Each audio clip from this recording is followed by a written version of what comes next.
Hi folks, welcome back on to the Dogwoods Flower Farm.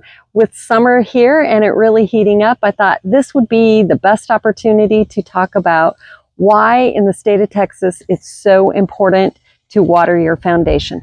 So let me turn this around and we'll get started.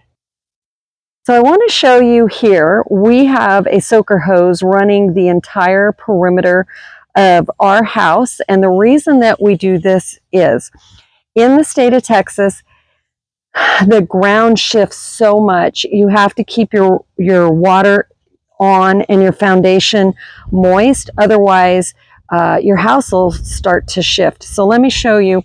Our property at one time was a rental property. It was an it was an investment property for someone, and they had renters in here who really did not take good care of the property. So let me show you what happens when you don't water your foundation.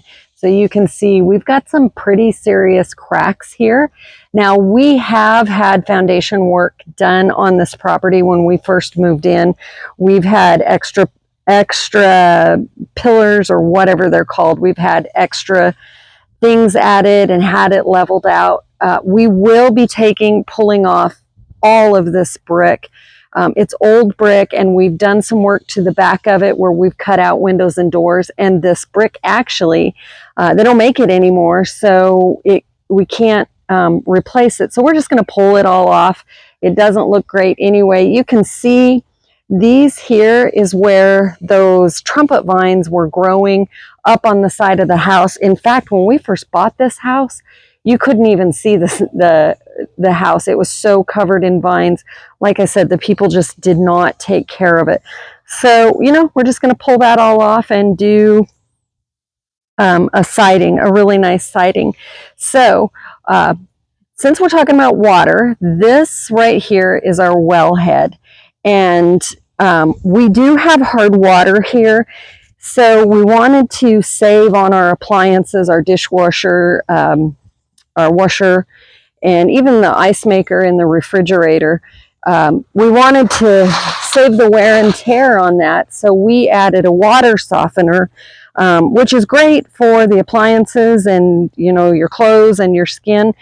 But running water through a water softener on your plants is not really the best thing that you should do. So we have to the plumber is going to have to tie into the wellhead and redirect the outside water so that we can water this property. So in about maybe 3.5 weeks, we will be trenching this. Right now, we are currently watering this entire property by hand. Here's a garden hose here. You're going to kind of see garden hoses everywhere. We schlep them all around, just trying to keep the property watered. Last year, of course, you can't really compare last year to any other year because it was a record year for heat. It was a record year for no rain. We've been pretty fortunate this spring. The lakes are full. Everybody's stock ponds are full. We haven't had to do a ton of hand watering, but we haven't had rain in probably about 3 weeks, I would say, a good solid rain that's going to do anything. So now it's time to really bump it up with watering, with doing the hand watering. Let me show you, let me find some good cracks here. Last year, the cracks in the ground were so horrible. We could actually stick a broom handle down in the cracks and still not touch the bottom. And they became quite dangerous for our animals, getting their paws stuck in them. Of course, everything for us is about safety with our animals. But let me show you here. Let me get in close. You can see how the cracks are already starting to happen. And it doesn't seem like it's a big deal right now, but they will get bad quickly. So like I said, watering everything by hand, and I'm really excited about the trenching to happen. And we're going to put in some extra spigots, especially back here in the garden area.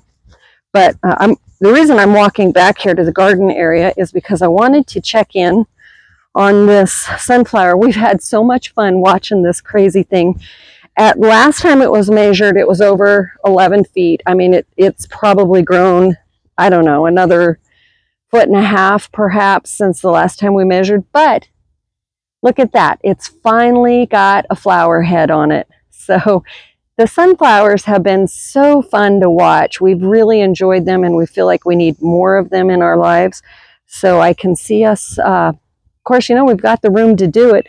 It's just a matter of where. So anyway, I wanted to share that with you. We've been kind of keeping our eye on it and thought it would be really fun to share with you. The other thing too I wanted to show you, I've talked about it in previous videos about, let me spin you around very slowly, about removing this grass from about this patio here, where these two, patio A and patio B are. I do want to have that a nice lush grass, or perhaps even a micro clover. But let me spin around again. But from here on, all of this grass needs to go away.